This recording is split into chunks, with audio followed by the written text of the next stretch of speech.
I'm Ankita. I am an HR business partner working with Amazon. I have been in the space of HR business partner for as long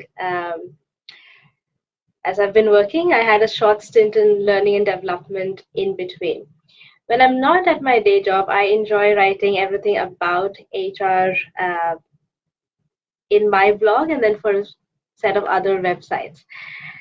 I'm super excited about this and I hope you are too. So, without any ado, let's just jump right into the questions. I see there are a couple already, so we'll get started with them. And of course, through the process, I'll share just my opinion on how interviewing works and some tips and tricks that I've learned along the way. So, our first question comes from Vasudha.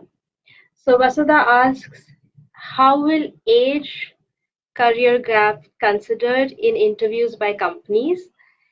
Is any weightage given at the mid senior level roles? Um, this is a frankly a good question because we talk about a lot of different kinds of diversity that we look for. You'll see a lot of companies say we are a young organization. We have young blood coming in, so ageism is a problem in certain aspects. It's a component of diversity not much talked about. uh, so yes, if you are 40 plus or 45 plus, it becomes difficult to you know apply for roles which typically have people with lesser experience. However, your resume should speak for it. And also, if you're called for an interview, you should be able to talk about how open you are to work in the same industry and the same roles that you might find people of a younger age at. The reason, ageism exists is because a lot of people come in, see people who are younger than them working at the same level, at the same role, and then feel like they should be at a higher level. If that is not a problem for you, so for example, if you've taken a career break for a couple of years and you intend to return at, say, a junior to mid level, you should be clear about the fact to the interviewers that you are open to start again. So yes, age does become a very tricky situation when you start applying for roles. There are a few ways to get around this. One is by making your resume extremely strong. Talk about why your role or experience fits with what they're looking for. Uh, a lot of organizations do mask age, so I don't like while you could talk about date of birth in the resume, it's not expected, it's not encouraged. And you could talk about where you did your education from. You don't necessarily have to mention the years, right? So these are some of the aspects because those are not crucial and important to the job. Career break again. Uh, there are a lot of programs that organizations are now running, especially for women who've taken a break in their career. My recommendation is to look out for them. In fact, Jobs for Her does a great job by resurfacing those opportunities.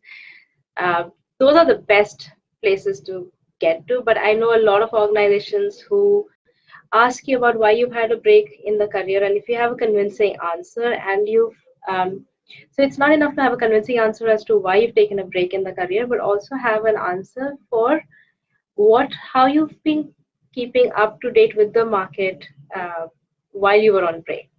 That's really helpful because they may have concerns about, are you still relevant in the industry or not?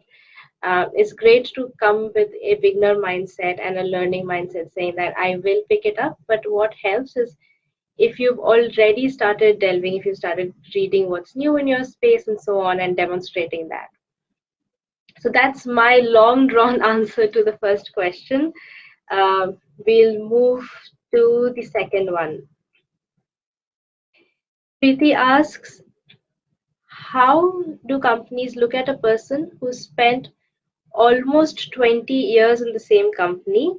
Is this considered as negative in the interview? I don't think so. What is important is not how long you've spent with the company, but how long you've spent at a particular role, or how long have you been doing the same uh, job, right? So if you've been doing that for very long, then yes, people ask, why is it that you've not, explored something new, have grown, and so on. So you can stay with an organization for 25 years, 50 years, it doesn't make a difference, but show how you've grown in the organization throughout. What are the different things you've learned? In fact, uh, and also have a good reason as to why you're looking for a different opportunity. Sometimes people, like a lot of organizations, have now stopped asking why are you looking for a change, but some still do. So try and have a better answer for that. We'll move to saying, Pariniti asks, what are the do's and don'ts for an interview? Uh, there are a few basic ones, and I've been interviewing a lot recently. Like I've been taking a lot of interviews, so I can tell you firsthand of the things that usually lead to a non-favorable impression. The most important thing is to really have your 3 or 5 things that you're really proud of, right? Know your top accomplishments and know all the details associated with that accomplishment. So I'll give you an example from one of the interviews I took. Right? Someone said that this designed a program which had 5 pillars of retention, and when I asked them what the 5 pillars were, they mentioned 4 of them and forgot the fifth one. Now, if that was your most significant achievement in the past few years, I would expect you to remember all the 5 pillars. If I ask you for numbers, you should have those at the tip of your hands. So ensure that you have details around everything that you've done. Um, and you don't have to go back like 5, 6 years back into the past to answer. You could pick up examples from your recent past. The second thing I would recommend is to not repeat examples. If you've had a career where you've demonstrated success in multiple aspects, for each question that you're asked, try and pick up a different example. The third thing I think which people don't do very well is ask questions. At the end of each interview, there is certain time allocated where you can ask the person who's interviewing you a few questions. Come up with fantastic questions. That is your time to demonstrate all the homework that you've done or any knowledge that you have regarding the industry and so on. So ask smart questions, use that time. Don't just say, can you tell me more about the role? If they tell you more about the role, ask, hey, I'm curious, what are the biggest problems that your team or the team that I'm interviewing for is facing right now? How do you expect an incumbent to come in and fit in? What are the top expectations from the incumbent?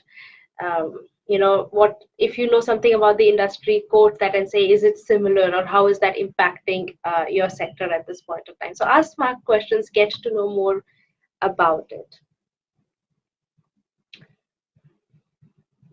Shubhra asks, what are the things one should keep in mind before attending an interview? I think most part of it I've answered.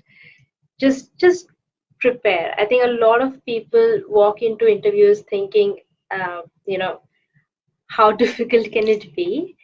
Spend some time thinking about it, going through your resume, going through the achievements that you have. It is also very helpful if you speak to someone about it. So if you think that these are my top 3 achievements, say that, hey, if I speak to you about it, does this sound like a big achievement? If it doesn't, what details can I add to it for it to sound like it is actually a big achievement, right? So those are the things you could do before attending an interview. be calm, don't get jittery or stressed. I know it's easier said than done, but yeah, I mean, just like if the more prepared you are, the easier it gets. And of course, the more interviews you've given, I'm guessing the next one gets easier. Um, mhm. Hamida, okay, there's a question saying that, Ankita, what are the things to keep in mind while answering? How do you answer the question, tell us about yourself in an interview? Like from where and how exactly to start and on what to end on? Um, so I personally never ask the question.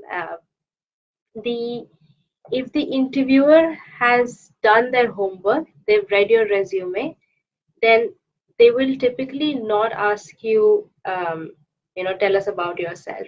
But a lot of interviewers also ask it because it's a great icebreaker, right? It gets you flowing.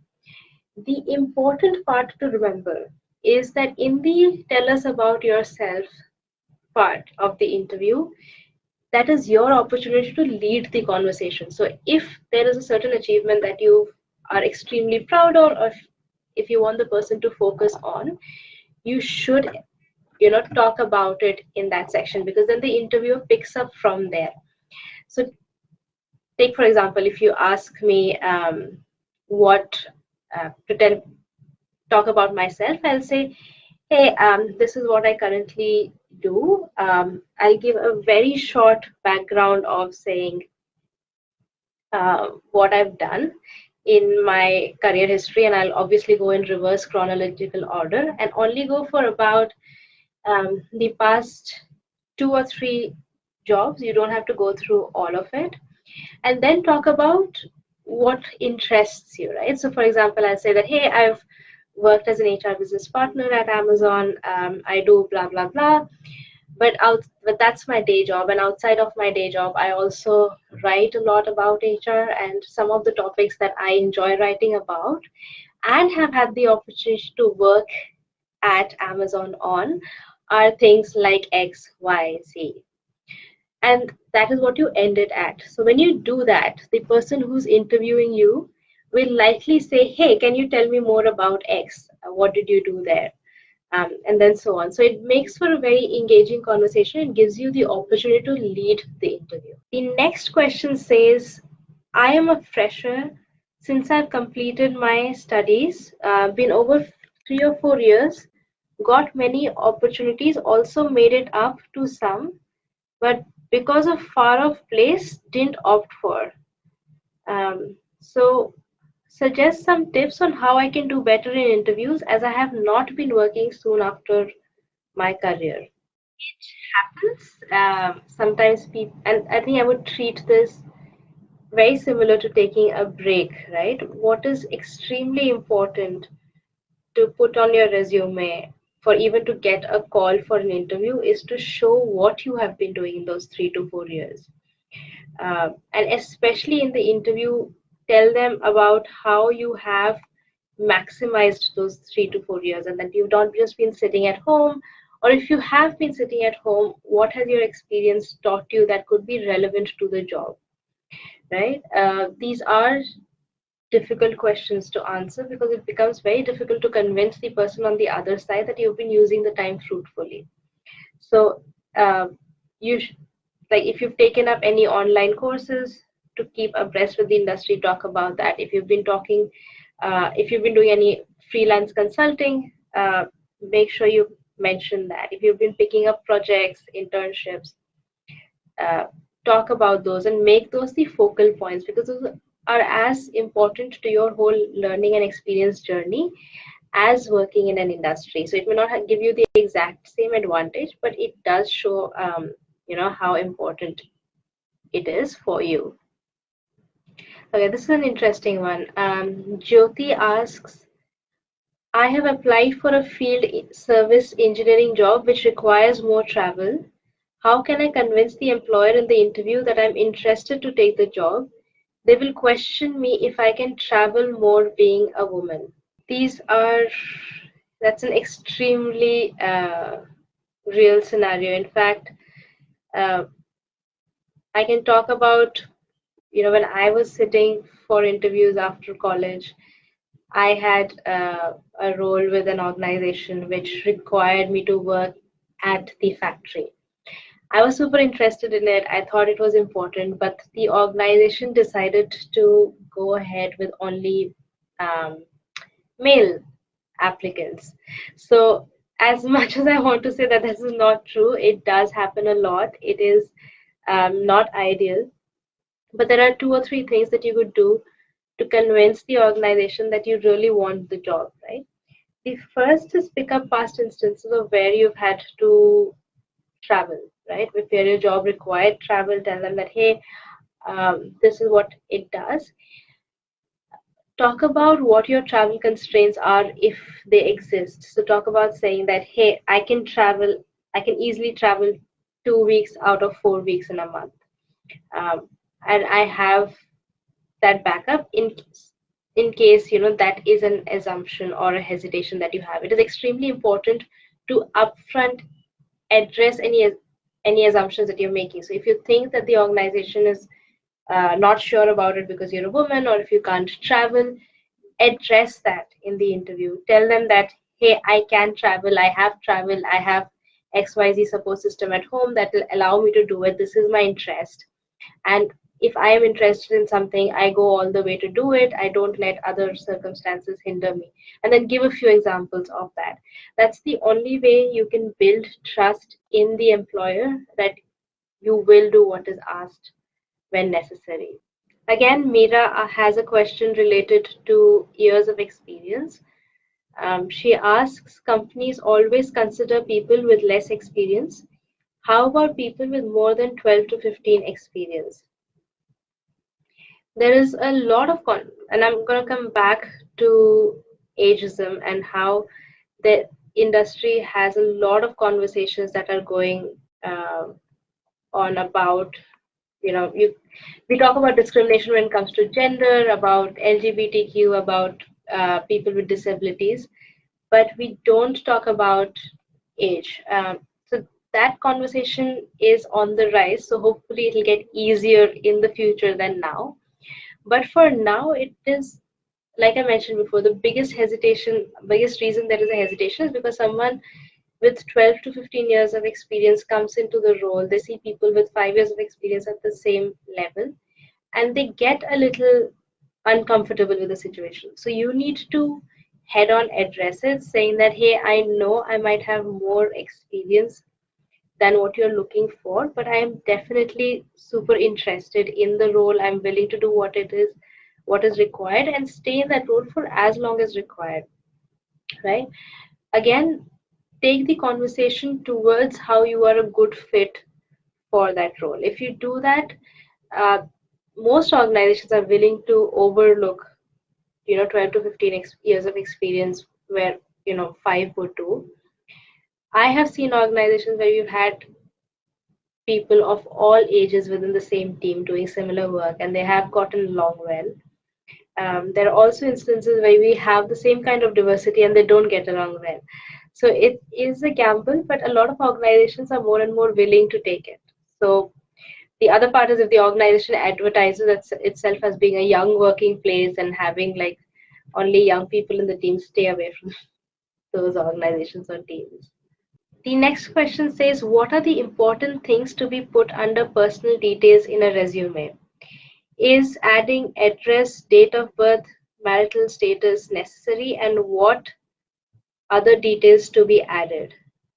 In your resume, do not add any of these details. Like, the only personal details that your resume really needs is your phone number, your email address, and yeah, that is it. Like, your educational background. So you can have your name, email address, phone number all on top, then straight away jump into your career achievements, like your chronological order of timeline of where you worked and what you've done, and end with your educational background. No other personal information. You don't need to add your address. You don't need to add your marital status, gender, date of birth. All of those are not required. And yes, when you're coming to a resume, it helps to for it to be a very crisp 1 or 2 pager. If your resume is longer than 2 pages, then it is not a good resume. Find a way to cut things out. There's always excess that you can trim. You can play around with the format, but ideally, it should be a single page, both sides at max. But yeah, I'm happy to see the number of questions. I think the entire interview process begins by having an extremely strong resume. I'm glad that questions are even going as far back as writing resumes. Coming to resumes, Divya asks, are there any tools that will help in writing a better resume, or at least one which will rate my resume on a scale? I'm not aware of any tools, but what you can do is look online for resumes. You'll see a lot of sample resumes. And sometimes a resume stands up to the extent, like I have been scanning resumes and I've seen some really good ones that I actually save on my desktop and say, when I recreate my resume or if I think of changing the format, this is what I want it to look like. So I think look online, you'll see a lot of formats and try and pick the format that works best for you. Again, the important thing is to trim as much fat, make it very crisp. You don't need a lot of white space on your resume. So those are the few tips. But yeah, I think the internet these days has a lot of examples. Momita asks, hi, I'm currently looking for job post career break. How to get the resume reviewed? How can I show the career break on the resume?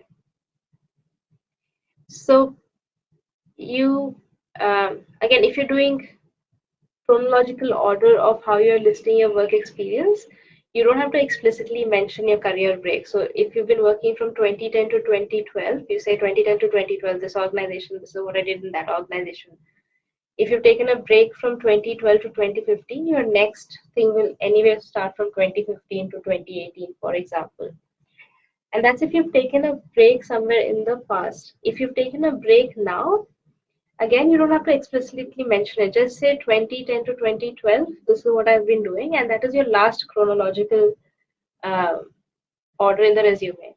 What is important in this is that you write a cover letter. I know the concept of a cover letter is a little rare these days, but it is a good, the resume is not where you explain why you took a break or why you're coming back to the industry.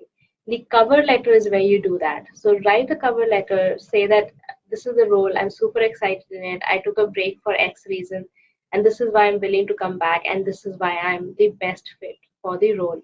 So these are the things that you put in cover letter. Your resume needs to stay clean, talk about chronological order of achievements and where you worked. I think I've covered most of it. The most uh, often asked question, I think, is how do we ace an interview about a career break? My tips for that would essentially be quickly go on to find which organizations have these specific programs where they're looking for people who have, taken a career break. There are a lot of programs coming on like this. The competition is extremely hard, but I'm sure if you've done your, due diligence, if you've kept up with the industry during, while you've also been on break, you're definitely gonna make it. So that's what we had for today. I'm gonna sign off. Per usual, if you have any questions, we can stay in touch. You can get in touch with me on LinkedIn, and I'll be happy to help in any way that I can. And I look forward to seeing you all soon. Bye bye. Thank you.